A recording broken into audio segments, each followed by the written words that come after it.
file them away in her memory and push along as the clouds overtook the moon and darkness reclaimed its grip on the world. The features faintly visible in those brief moments of moonlight became wide swaths of black paint. Bright eyes glowed, piercing the veil of night as gators floated, unassuming, in a place that seemed to be alive with every sound and shimmer. Rhiannon wiped her forehead, leaving her arm wet with the sweat that bled from every pore of her body. The saltiness dripped from her lip and onto her tongue as she spat into the water. She looked up at the sky and saw the glow of the moon behind the clouds. It was nearly midnight. Her daddy was going to kill her. It was nothing more than an honest mistake, but even still, she could feel the slap of the belt across her legs, the finely grained leather wrapping itself against bare skin. An honest mistake? But that wasn't really true. She knew where she had gone. The mistake was falling asleep and not waking up until well past the curfew. Her daddy would be mad at her for breaking it, but he would get over it. Besides, the curfew was for the town. The bayou had no curfew. It obeyed no laws, not even the natural ones. But she had spent the day where she knew she wasn't supposed to be, the old river church, nestled deep within the darkest heart of the bayou. That was what would bring the belt tonight. Not the trip, but the destination. And Rhiannon knew it. Another quick stretch of moonlight cleared the veil. She looked and remembered. The wide stretch between two trees that reached high over the bayou, like two ancient beasts locked in an eternal struggle. Heavy moss hung from their limbs, almost down to the water, a curtain between one world and the next. She was getting closer. The black returned. The September air was a hot and hungry breath against her neck. Her clothes were soaked through, drenched in her body's desperate effort to cool itself. Then she heard the sound, and her skin cooled.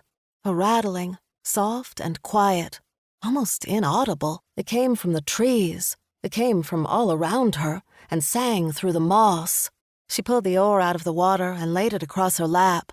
The water shushed for a moment and was still again. Stories had been told about this place, where the trees meet above and the bayou quiets. Terrible stories passed down from old trappers and fishermen who were as much a part of the bayou as the trees themselves. Stories of bones that would float up to the bayou's black surface and scatter against the banks. Stories of how the music of the dead would carry through the thick, hot air. Stories of the woman who stands among the floating dead, the birdcage in her hand filled with bones that seemed as alive as the bayou itself. Rhiannon knew the stories, but didn't put much thought to them. Bones don't float. Besides, she'd been by this spot hundreds of times and had never heard or seen a thing. But she had never been out this late. This hour when the world of man was driven by fear to beds of safety and comfort, while nature reclaimed what always belonged to her. The bayou breathed differently now, a mist of breath atop the still water, a heavy pant from the trees that carried another sound through the sultry air. She could hear them, the soft clacking of bones rattling against each other, almost rhythmic in their pattern. Keeping her eyes straight ahead, she pushed the oar back into the water and steered toward the moss. The bones clacked in the darkness, louder now. The surrounding water began to churn and bubble. Moonlight returned to clear the darkness, and her eyes opened wide in terror. Around her, white shapes rose to the water's surface. Bones everywhere, glowing in the moonlight. She closed her eyes and pushed forward. Her hands ached with her grip.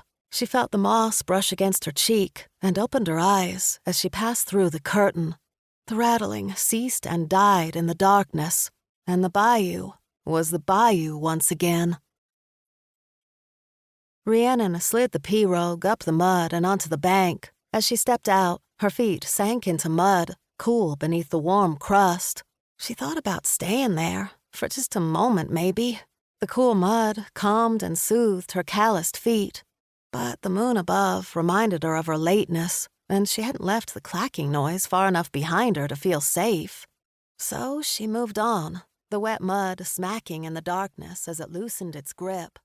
She could see the lights in the distance.